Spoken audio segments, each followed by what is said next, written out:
Mulțumim, domnule de la Vedova. Deschidem dezbaterea. În primul rând are cuvântul domnul Preda. 2 minute.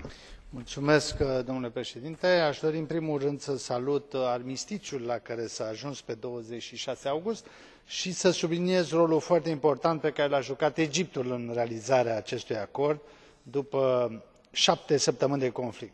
Sper că ambele părți vor rămâne angajate în vederea găsirii unei soluții durabile și că Egiptul va continua să joace un rol pozitiv în viitoarele negocieri asupra unui armistițiu permanent.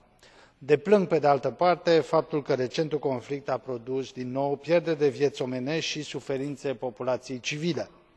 Îmi exprim compasiunea față de victime și familiile acestora. E important ca responsabilitățile pentru aceste acte să fie lămurite și, din această perspectivă, vreau să salut faptul că autoritățile israeliene s au angajat să examineze orice alegație credibilă privind acțiunile Tzahal în recentul conflict și au lansat 5 anchete penale referitoare la acest subiect.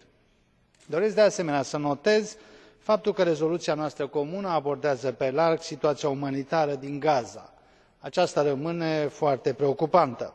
E clar că Europa trebuie să facă mai mult pentru a răspunde nevoilor umanitare pe teren, iar aici e nevoie nu numai de voință politică, ci și de mijloace financiare corespunzătoare.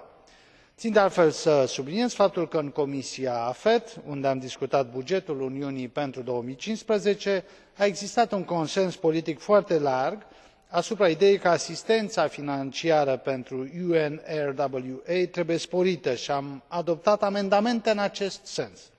Chestiunea reconstrucției în Gaza este și ea importantă. Salut de aceea acordul de ieri privind instituirea unui mecanism provizoriu pentru a accelera, sub supravegherea Națiunilor Unite, reconstrucția Fâșiei Gaza, asigurându se în același timp că materialele de construcție vor fi asigurate în scopuri civile.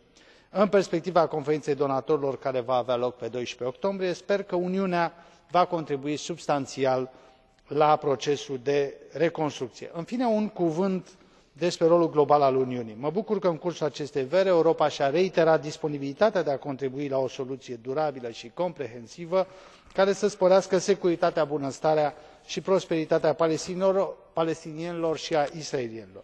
Nu trebuie să pierdem din vedere obiectivul nostru comun de a ajunge la o pace justă și durabilă în Orientul Mijlociu. Mulțumesc! Mulțumim și acum are cuvântul domnul Boștinaru. Reamintesc faptul că trebuie să fim flexibili, însă să și respectăm timpul acordat. Vă rog. Grazie, Presidente. Dear colleagues, I would like to mention... Mulțumesc, domnule președinte.